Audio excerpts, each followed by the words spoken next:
ಪಣತ್ತೂರಿನಲ್ಲಿ ಸುರಂಗದಲ್ಲಿ ಬೈಕ್ ಸವಾರರು ಹೋಗುವಂತ ಪರಿಸ್ಥಿತಿ ಇದೆ ಸರ್. ಕಡುಬಿಸನಹಳ್ಳಿಯಿಂದ ಪಣತ್ತೂರು ಮಾರ್ಗವಾಗಿ ರಸ್ತೆ ಹದಗೆಟ್ಟ, ರಸ್ತೆ ಟನಲ್ ರೀತಿ ಆಗಿದೆ. ಟನಲ್ ಒಳಗಡೆ ನೀವು ಕೂಡ ಟ್ವೀಟ್ ಮಾಡಿದ್ದೀರಿ. ಡಿ ಕೆ ಶಿವಕುಮಾರ್ ಅವರ ಹೊಸ ಟನಲ್ ಇದೆಯಲ್ಲ, ಮುಂದೆ ಆ ಟನಲ್ ಕೂಡ ಗಾರ್ಬೇಜ್ ತುಂಬಕ್ಕೆ ಆಗ್ಬೋದು.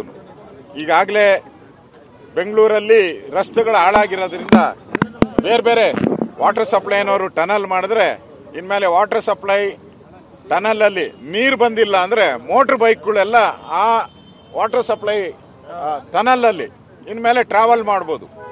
ಅದಕ್ಕೆ ಯಾವುದೇ ಟ್ಯಾಕ್ಸ್ ಇಲ್ಲ, ಫ್ರೀ, ಟೋಲ್ ಇಲ್ಲ ಅದಕ್ಕೆ.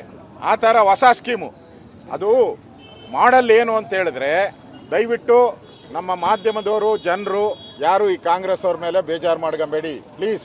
ನಾನು ರಿಕ್ವೆಸ್ಟ್ ಮಾಡ್ತೀನಿ. ಯಾಕೆ ಅಂದರೆ ಮುಂದೆ ಟನಲ್ ರೋಡ್ ಮಾಡ್ತಾರಲ್ಲ, ಅದರ ಒಂದು ಟ್ರಯಲ್ ಇದು, ಅದ್ರದ್ದು ಏನಂತಾರೆ ಪಿಕ್ಚರು,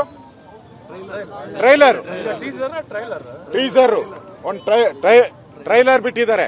ಮುಂದೆ ಟನಲ್ ರೋಡ್ ಆತಲ್ಲ ಹಿಂಗೆ ಇರುತ್ತೆ ಅಂತ ಬಿಟ್ಟಿದ್ದಾರೆ. ಅದನ್ನೆಲ್ಲ ದಯವಿಟ್ಟು ಯಾರ್ಯಾರು ಈ ಟನಲ್ ಲಾಲ್ಬಾಗಲ್ ಟನಲ್ ಮಾಡ್ತೀನಿ ಅಂತ ಹೇಳಿದಾರಲ್ಲ, ಅದರ ಎಕ್ಸಾಂಪಲ್ನ ಅಲ್ಲೋಗಿ ನೋಡ್ಕೊಂಬನ್ನಿ. ಎಲ್ಲಿ? ಪಣತ್ತೂರಲ್ಲಿ ಪೈಲಟ್ ಪ್ರಾಜೆಕ್ಟ್ ನಡೀತಾ ಇದೆ. ಪಣತ್ತೂರಲ್ಲಿ ದಯವಿಟ್ಟು ಅದನ್ನ ಹೋಗಿ ನೋಡ್ಕೊಂಬನ್ನಿ. ಅದು ಓಕೆ ಆದರೆ ಆಮೇಲೆ ಇಲ್ಲಿ ಯಾಕೆ ಅನ್ನೋ ಪ್ರಶ್ನೆ ಬರಲ್ಲ. ಇದನ್ನೆಲ್ಲ ಕೊಟ್ಬಿಡೋಣ ಆಮೇಲೆ ಅವ್ರಿಗೂ. ಅಲ್ಲೂ ಹೆಂಗಿರ್ತತೋ ಇಲ್ಲೂ ಹಂಗೆ ಮಾಡೋಕ್ಕೆ ಹೇಳೋಣ ಅವ್ರಿಗೆಲ್ಲ. ನಾಚಿಕೆಗೇಡಿನ ಸರ್ಕಾರ ಇದು, ನಾಚಿಕೆಗೇಡಿನ ಸರ್ಕಾರ. ಇವತ್ತು ಫುಟ್ಪಾತಲ್ಲೆಲ್ಲ ಓಡಾಡ್ತಾ ಇದ್ದಾರೆ. ಫುಟ್ಪಾತ್ಗಳೆಲ್ಲ ಹಾಳಾಗಿ ಹೋಗಿದೆ, ಬಿದ್ದೋಗಿದೆ. ವೆಹಿಕಲ್ ಓಡಾಡಿ ಫುಟ್ಪಾತ್ ಎಲ್ಲ ಬಿದ್ದೋಗಿ ಯಾರು ಕೂಡ ಫುಟ್ಪಾತಲ್ಲೂ ಓಡಾಡೋಕ್ಕಾಗಲ್ಲ, ಎಲ್ಲ ಮೋರಿಗೆ ಬೀಳ್ತಾರೆ. ಈ ಸರ್ಕಾರ ಬಂದ ಮೇಲೆ ಕಳೆದ 2 ವರ್ಷದಲ್ಲಿ ಏನು ಹಣ ಬಿಡುಗಡೆ ಮಾಡದೆ ಜನರಿಗೆ ಮೋಸ ಮಾಡಿದ್ದಾರೆ. ತೆರಿಗೆ ಮಾತ್ರ ಜಾಸ್ತಿ, ತೆರಿಗೆ ಮಾತ್ರ ದುಪ್ಪಟ್ಟು. ದುಬಾರಿ ಬೆಂಗಳೂರು, ದುಬಾರಿ ಬೆಂಗಳೂರು,